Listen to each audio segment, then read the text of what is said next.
Bonjour à tous, dans cette nouvelle vidéo, je vais vous montrer comment transformer votre smartphone en un véritable vidéoprojecteur.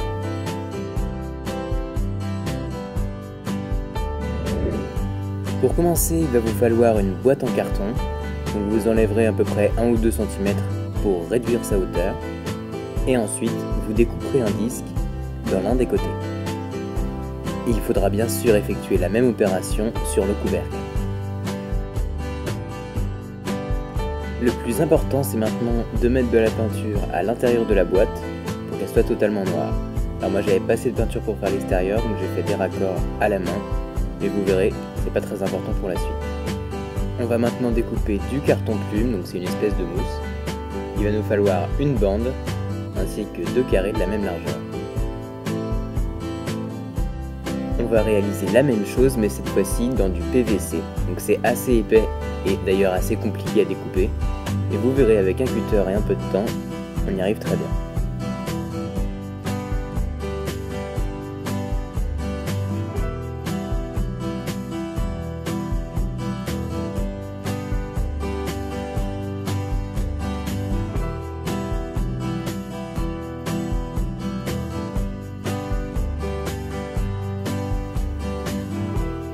Les 2 petits carrés, les voici, donc vous ferez 4 trous dans la partie inférieure mais pas jusqu'au bout, et puis 2 trous complètement percés, juste au-dessus. On va ajouter à cela 2 carrés de feutre, où vous percerez également des trous. Après, il va vous falloir récupérer les aimants néodyme que l'on peut trouver dans les jeux d'enfants, donc comme ceci, ils sont vraiment très puissants et tout petits.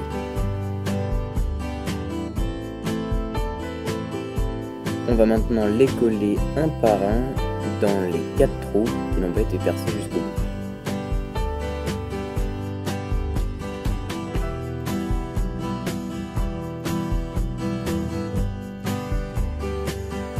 Et on colle bien sûr juste au-dessus les 2 carrés de feutrine.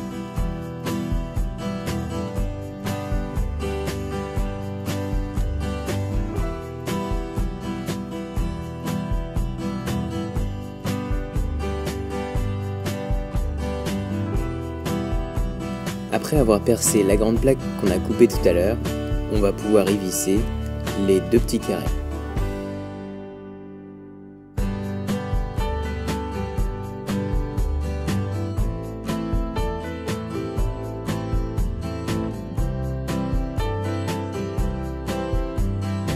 Une fois que c'est fait, vous avez terminé la partie qui va vous permettre de régler l'image en fonction de la distance à laquelle vous êtes.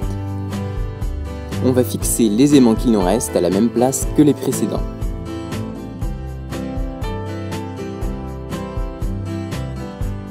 Les 3 morceaux de mousse qu'on avait coupés avant vont nous servir à faire le chariot qui va être aimanté à la poignée, mais qui sera à l'intérieur de la boîte. Le fait d'avoir placé les aimants comme ça va nous permettre de faire des marques très précises là où il faudra qu'on perce les trous, pour mettre de nouveaux aimants dans le chariot.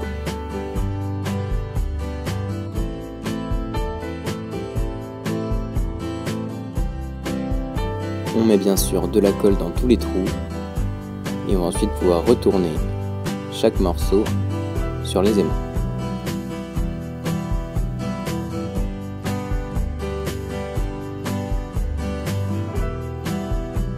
Une fois que les 2 parties sont terminées, elles sont parfaitement attirées par la poignée de réglage.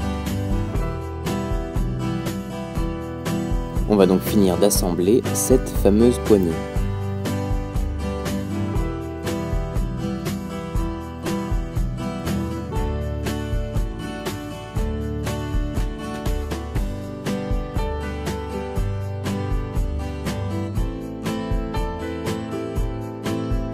Vous noterez qu'il faut à tout prix avoir un petit jeu entre la poignée et le chariot, parce que sinon ça ne coulissera pas bien.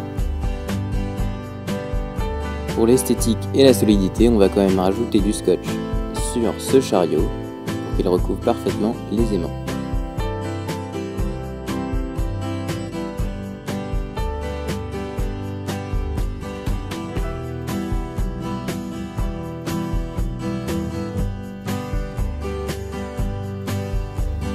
On va placer un dernier morceau de mousse trouée sur l'avant de l'appareil. Ça Cela va permettre de maintenir la lentille.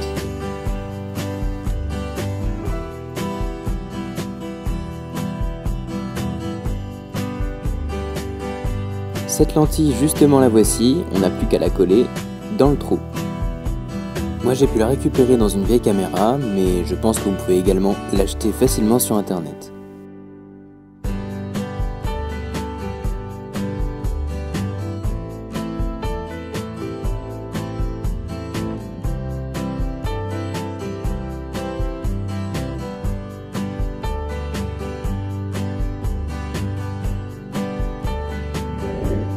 J'ai remarqué que la poignée avait tendance à abîmer la peinture, donc on va rajouter une feuille de faux cuir sur le dessus et on voit que c'est un aspect bien plus esthétique.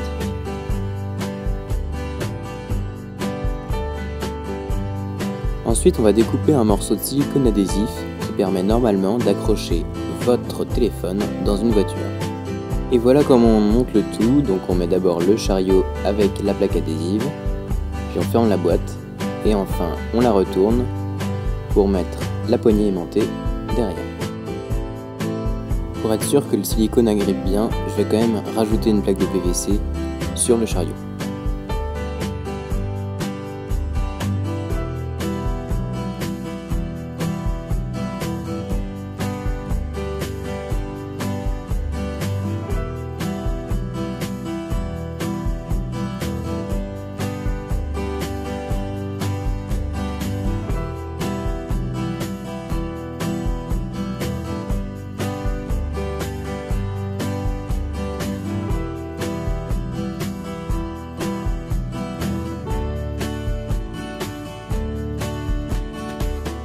Une fois que tout est monté, on peut adapter la distance focale comme on veut.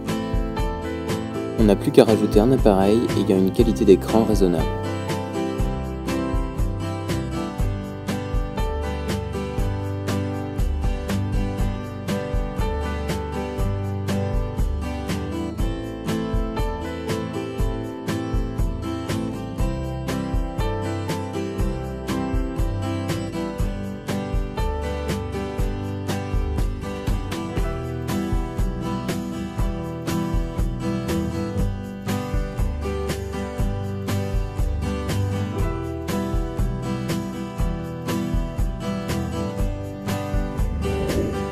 Si le fait de faire une poignée magnétique est un peu trop long pour vous, on peut très bien percer 2 trous dans le chariot et ajouter une ficelle. Pour cela, on va fondre les 2 extrémités et ainsi, en les aplatissant, elles ne passeront plus dans les trous.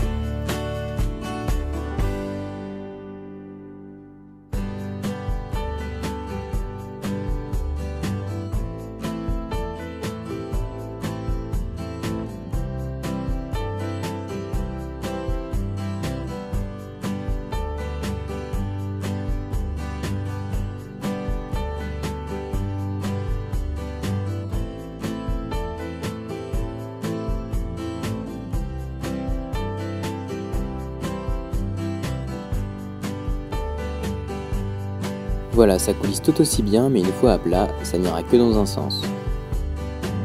De toute façon, vous serez obligé de retourner l'écran de votre appareil. Pour cela, sur les appareils Apple, il suffit d'activer Assistive Touch.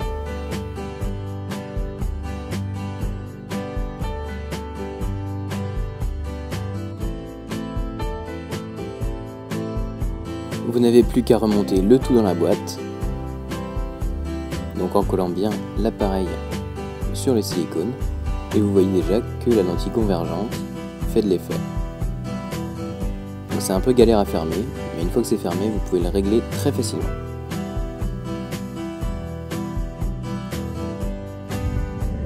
Alors je suis vraiment désolé de la qualité de cette dernière partie, parce qu'en fait je filme avec mon iPhone et que dans le noir ça passe pas du tout. Donc voilà un peu à quoi ça ressemble, mais croyez-moi, le résultat est vraiment bluffant et vous avez des couleurs vraiment presque parfaites. En tous les cas, si vous avez aimé cette vidéo et que vous voudriez en regarder d'autres, n'hésitez pas à vous abonner.